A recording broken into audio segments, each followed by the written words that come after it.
Tell you something, they didn't give me a Woody. Ageist. Oh, sorry, she didn't give you a Woody. This is a 60 very years forgettable old. movie. What 60-year-old woman is getting you a Woody? Public access, the final frontier. These are the adventures of the CineFiles, whose 5-year mission is to explore strange and unusual movies, to boldly watch and review what no one has watched before.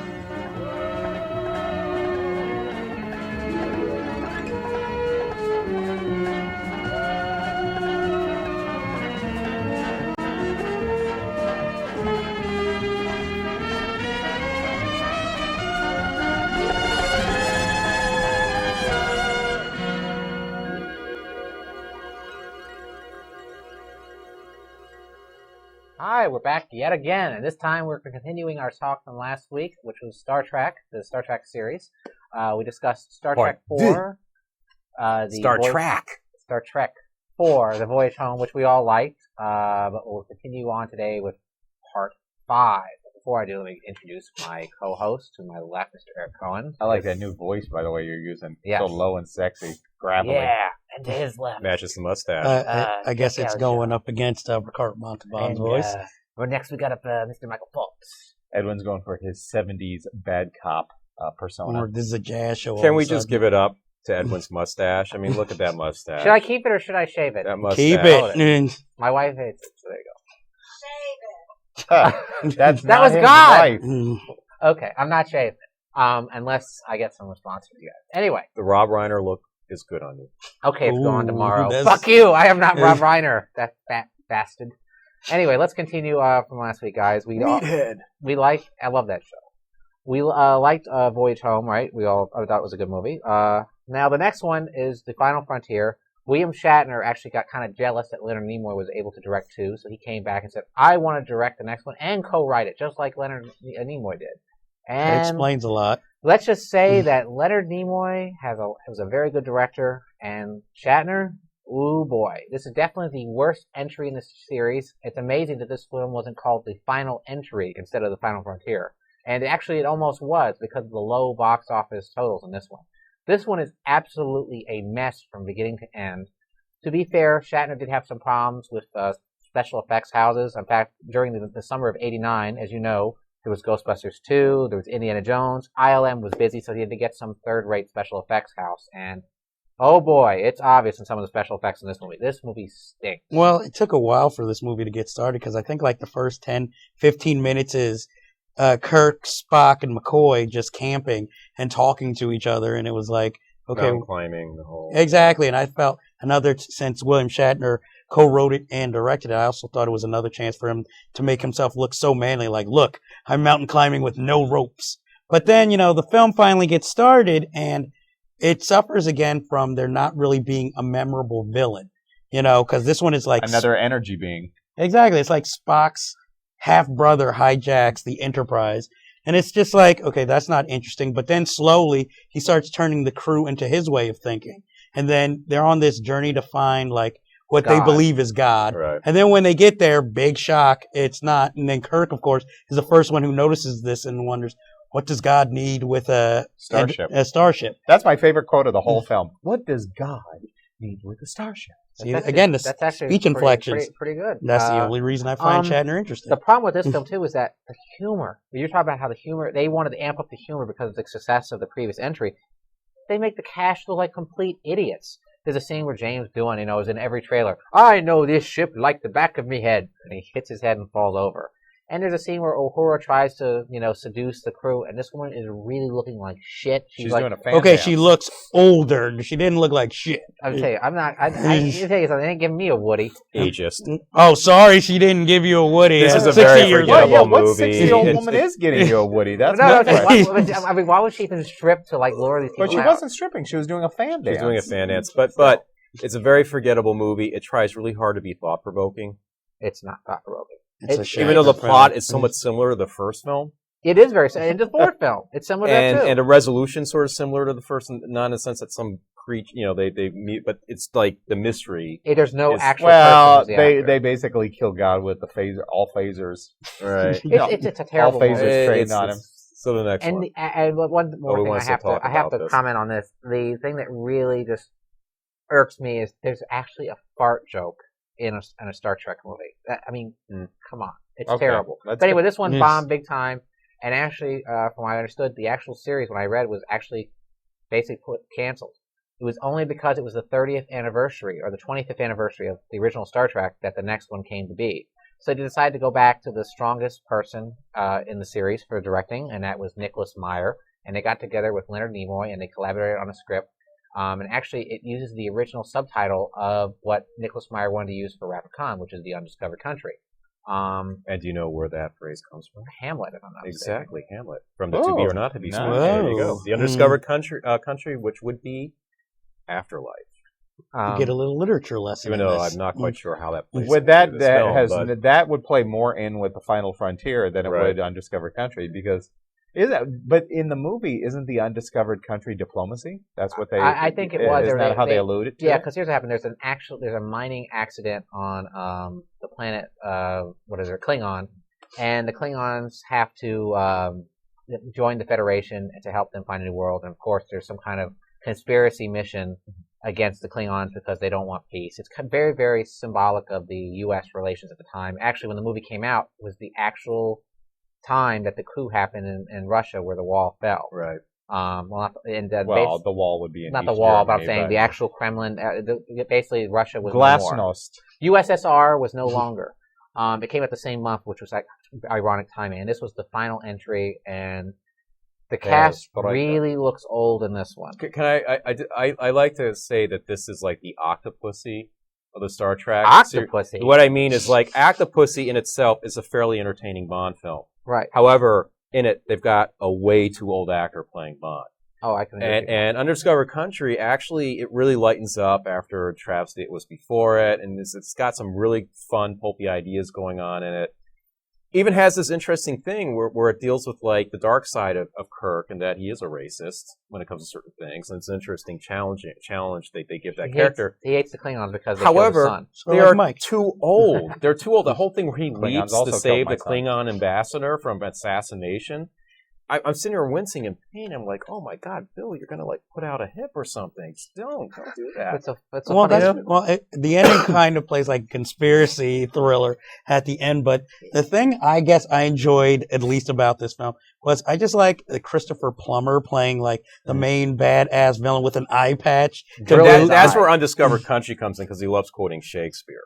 Well, I just thought it was humorous, especially because if you listen to the way Christopher Plummer speaks naturally, he kind of has a very light voice, and he's playing this heavy Klingon character, which I thought was, at least to me, hilarious, even though he puts in a good performance because he's a great actor. But also, I like the fact that they had Michael Dorn play a Klingon who was not Worf, who I guess was one of his ancestors. Right. And I just, as a Next Generation fan, that was interesting to me because I just only recently saw this film because after, the film previously, Part 5, I stopped watching pretty much any of the old crew Star Trek films. It was an annoying Christian Slater cameo.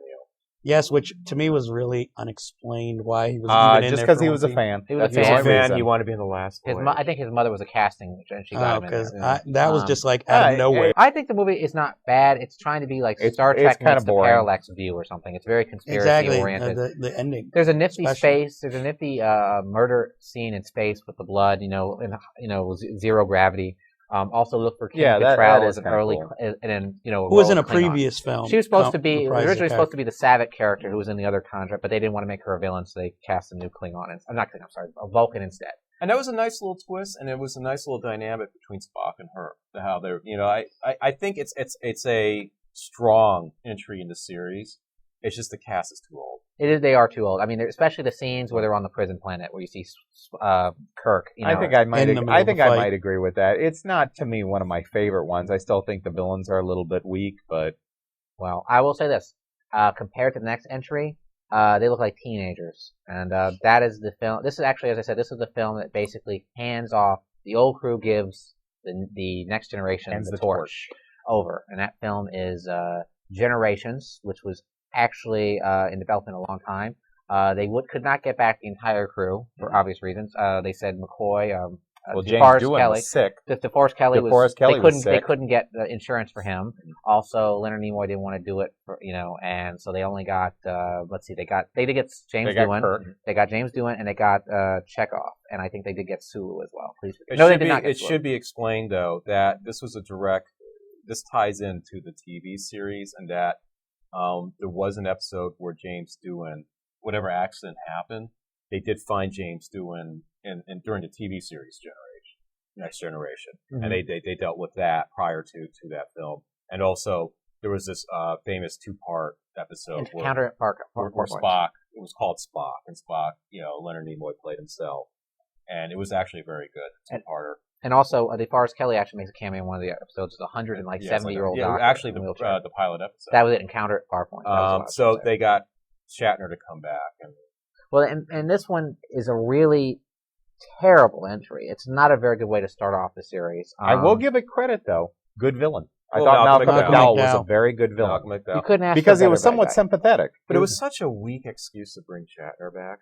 I mean, the whole explanation for bringing Kirk into this universe was so. It's a parallel universe where Kirk is somehow in this parallel universe. It's not even a parallel. He's like stuck in this kind of The vortex. Nexus. The where Nexus. nothing they really call it. changes, right? And it was such a letdown.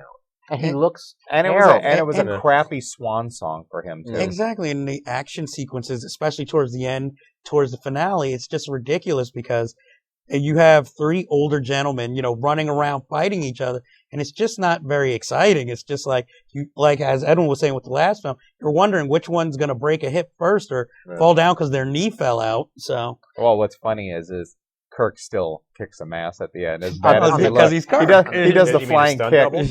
Well, he does the flying kick. They actually said that he said there was a scene. They said there was a scene where he thought his ass was too big, so they had him airbrush it because he's really out of shape. And Kirk looks terrible in this film. They should have had him in it for 10 seconds and they get killed. He shouldn't have to carry the entire movie. He's basically trying to be heroic, and they try to give him heroic death. It's funny. He looks a lot better in the Priceline commercials now than he did.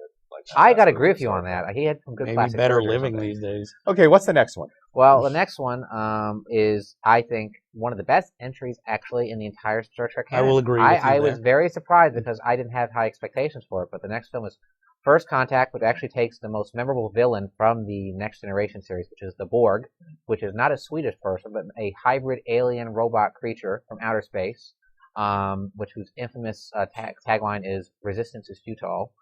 I really like this entry. It was directed by Jonathan Frakes, who's Yes. number 1. Riker. Riker. Make it so, number 1. Well, I think also, as we've discussed previously, I think it's because it has such a powerful villain and memorable villain that it's interesting. Alice Krige.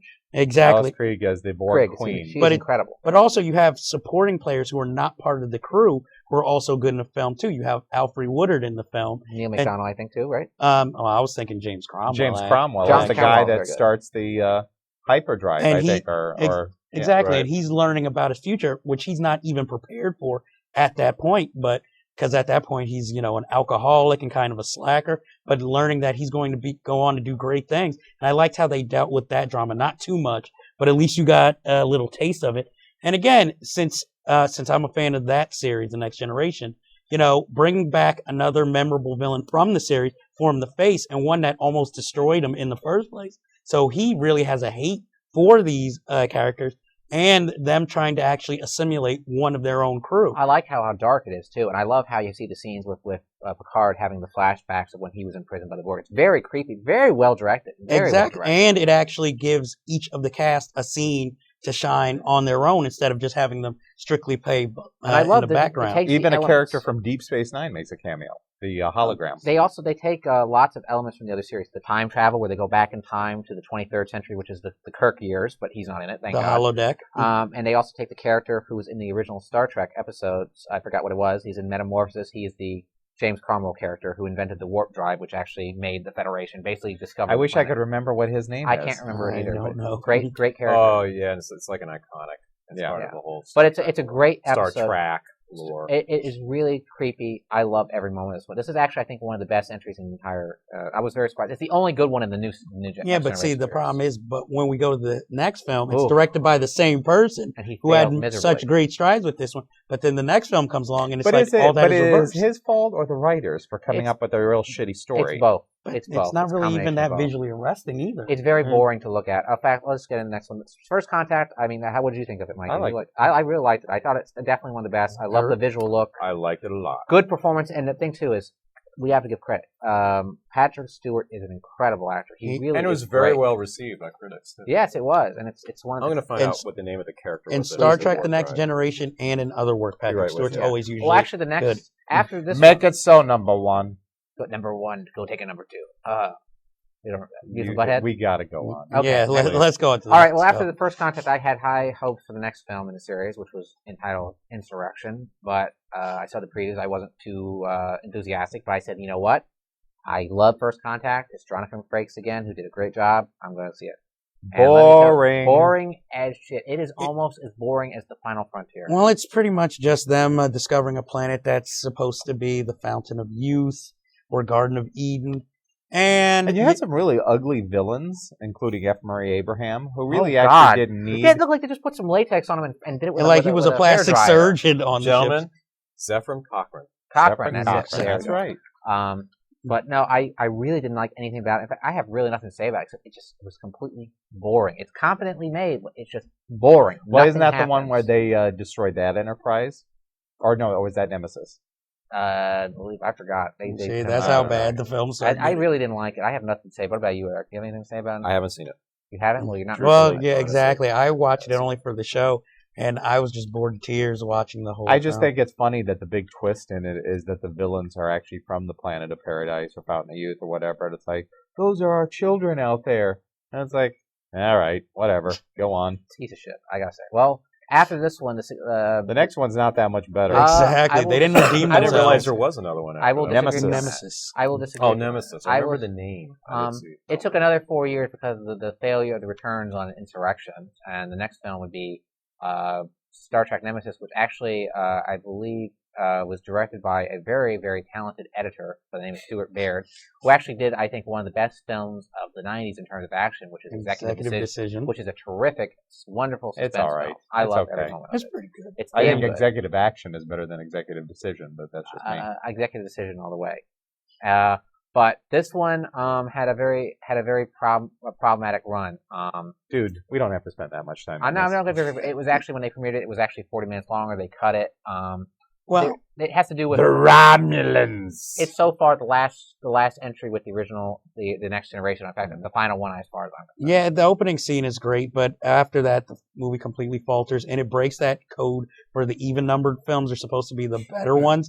This one was just completely horrible, and unfortunately, it was a bad sign-off for all of the movie series because it left on such a low note. And really, that's why they couldn't get any It- movies to Exactly. production. It bombed the only big time. reason it's significant is a major spoiler: the death of Data. That's the only reason the movie is even really significant. It was a huge bomb, by the way, and in fact, that's what put the series entirely in. And again, mothballs. no memorable villain. Actually, You I do mean like. the clone of Picard as a Romulan wasn't memorable? No, I thought that he was wasn't really a good interesting. performance by the actor who ever played him. I like the visual look, and I like some of the darker elements. They were trying to go back to the First Contact. I think it's a lot better than Insurrection and better than Generations. It's the That's second not. best. But again, it's not really that hard to be better than both of those. But I think we films. can all agree. First Contact. If you want to see the two best films in the entire original, the series, I think are Wrath of Khan, First Contact, and you know what else I'll say is very good? I like The Voyage Home quite a bit, and I even like Star Trek: The Motion Picture, but the director. Well, I think one of the best ones is the next one we're going to talk about. Well, just before I go, what do you guys think? What's your favorite? Just because I agree with you as the I pretty much good agree ones. with you.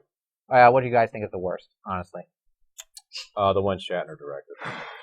I go with you as well. I don't even. I I don't don't know. even bother going into the next I generation ones because honestly, with the I was gonna say exception of Insurrection. First Pretty Contact, which was surprisingly unusually good, they're basically just attempts to blow up the TV series into feature length. Extended Insurrection was the episodes, worst. really. Do you have a You know. Do you have a favorite though? What is your favorite? Would you Wrath Wrath of of Khan? Khan. Oh, Wrath of Khan. Khan's the best one. Yeah, and I even like, Voyage Home is very close second. and then by the way, the director's cut of Star Trek 2 is on DVD and it's very good. So check that out as well for the actual footage. All right, Actually, now yeah. let's get the coup de grace. All right. Well, after many years of being in the mothballs, the series was taken out. In fact, Star Trek 6 was actually, this was what Star Trek 6 was supposed to be. The original, Harv Bennett, that was the name of the producer.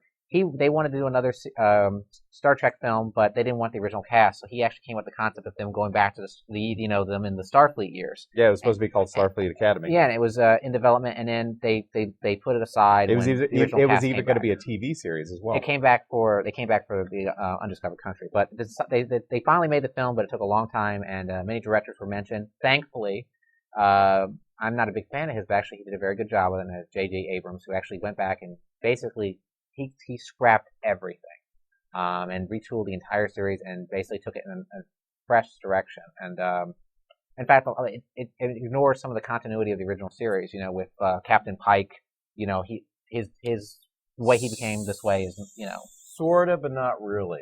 It reimagined it. They reimagined it, but they do so with respect to the original continuity. Yeah, they changed some of the rules. It shouldn't have worked. But it worked very well. It should not have worked. It shouldn't have worked, but it worked brilliantly. It really came down to the talent involved in making film, the screenwriters and JJ Abrams, the director, and the actors. And the actors. I gotta give it the credit too. The best performer in this movie. I mean, he absolutely had my mouth. I had my mouth to the jaw, going, "Oh my God, is this guy? Did they just clone DeForest Kelley?" Carl Urban as Dr. McCoy does the most uncanny impression of him, and he's the only one who does an impersonation of DeForest Kelley, or does an impersonation of one of the original actors. Everyone else kind of brings their own thing. But he did it in a way where I didn't feel like I was watching him. And it still works. He did a great job. It still works. And I was very impressed with the lead actor, Christopher Pine. Yeah. He was very, because I wasn't sure. The only thing I ever saw him in was Smokin' Aces, and he's completely unrecognizable. He has no muscle. He's like this racist punk rocker bounty hunter. Nihilist assassins. Yeah, one of the brothers. We got to mention, I can't think of his name, Zachary, who plays Quinto. Who he is phenomenal. He's phenomenal as Spock. And I love that they actually get the original Leonard Nimoy in here, and they work him in the film absolutely. And it could have been one of those cringing moments where you could see the fans screaming blasphemy, but somehow they make that relationship between him and Ruru work. You know, it's like a lot. I know a lot of people were annoyed by that. They might have been. I wasn't. I found it refreshing. It actually gave her something to do in the film. Who's that again? I'm sorry. Zoe Saldana. Zoe Saldana as Uhura. I thought she was, of all the people, I thought she was the weakest. I absolutely loved Simon Pegg as Scotty.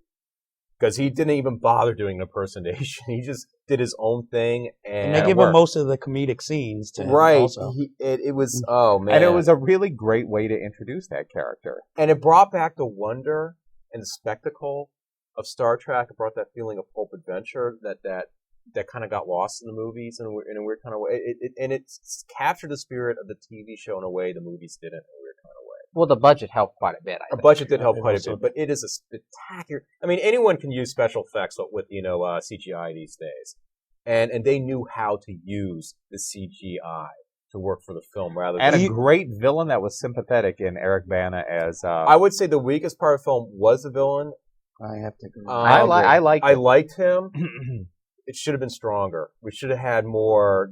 I don't blame Eric Bana. I blame the writing. They should have given him more to do. There should have been more at stake for that. Exactly. I liked more his like villain. a threat. Other than that, the film was great. I gotta say what else I liked about it. Like I said, I love the way they worked Leonard Nimoy into the film. You know, the original, the older Spock. I thought that was very brilliant. And what I loved is where he meets Kirk and he gives Kirk like information, like Scotty invented this transport mechanism, and then he meets him. He doesn't even know how to do this. He goes, "But you know how to do this," and he knows things to do because he knows the future. And I think it's really interesting. Also, and it's also interesting that it's like most time paradox films. They never work usually. Right. Well, what they do is that okay, if we change course here, we're just creating a separate alternate reality.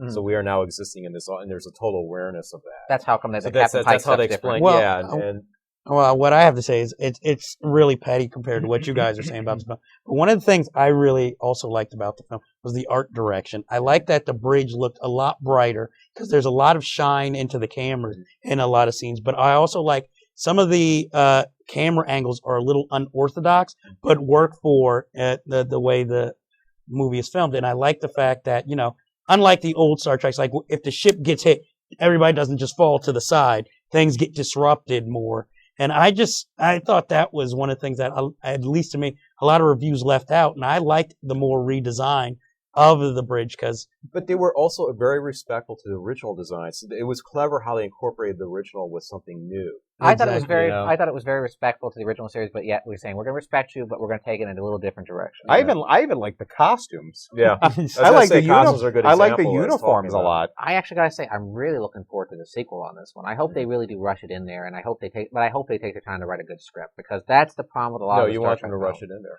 Well, I know. I want to. Well, I hope they've been working on a script well, for a while. considering I really didn't like JJ Abrams I don't. movies before this.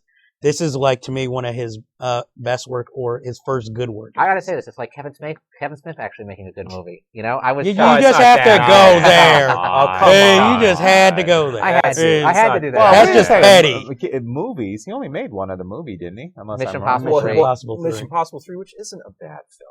It really isn't. It's Crap. better than the second one. They all suck, to be honest. No, the first It's one's better not than the that bad. second Mission Impossible one. 2 is one of the worst and movies I ever he, saw. you know, he was Pretty bad. behind Cloverfield. He didn't really, you know, he only did. He didn't Don't direct mention that. Cloverfield, please. I need a Lost aspirin is after Lost that. is brilliant, and that's his. Well, that's the only thing I've liked other than Star How Trek. about The movie that I Felicity? liked. Come on, you love Felicity. I never saw Felicity actually. I hate to say. You're not missing much. I would love to joke that I've seen it, but Now, is there what did you like? What else? Is there anything else that you liked in the actual universe of the Star Trek films? I mean, because we have a little time left over. my only comment on that is that when I was a little kid, I had the bridge Enterprise, you know, little Really? plastic bridge. You know, I remember that. the Star Trek dolls, and I remember having, you know, I was fascinated by the transporter. I could not figure out how the toy knew. Like, you stuck it in, you press like the red button, it was gone. You press the green button, like the figure would suddenly appear, and I'd like spin that sucker for hours trying to figure out how's the button know to stop here. I press this button because it was just made of plastic. Okay, I don't have anything as interesting as that to say. But what I will say about the Star Trek universe is I know that for a lot of years, Leonard Nimoy resented always being known as Spock. I am not Spock. He wanted to be known as a serious actor. But one of the things I think now he's finally realized is that people love that character so much. And the fact that he was so good at playing the character. I mean, like you said, you love William Shatner. And, you know, but Leonard Nimoy, I guess, he is to me such a, no offense again to William Shatner, but he's such a better actor to me than William Shatner I agree. He's a ever great was. actor. And, you know, it always amazed me. And he was always consummate, even throughout the crappy films. That is why I've Last liked thought. He was wonderful in the new Star Trek, Leonard Nimoy. I remember my favorite toy as a kid. I had a little Star Trek phaser flashlight, and I also had a Space 1999 flashlight too. But anyway, We had a until Space next week. 1999 ship. Until You could next detach week. the front and the Thank back. you. and I was a put it poor together. child. I could only afford the flashlight. Oh, that was awesome. That was Love for my that's when Star Trek, this is Space for when Space 1999 1999 becomes a movie, which will never happen. That's when I got mad at my sister. It was like this plastic leprechaun hat that went with this like green cupcake, which they had to stay. And she used to like put that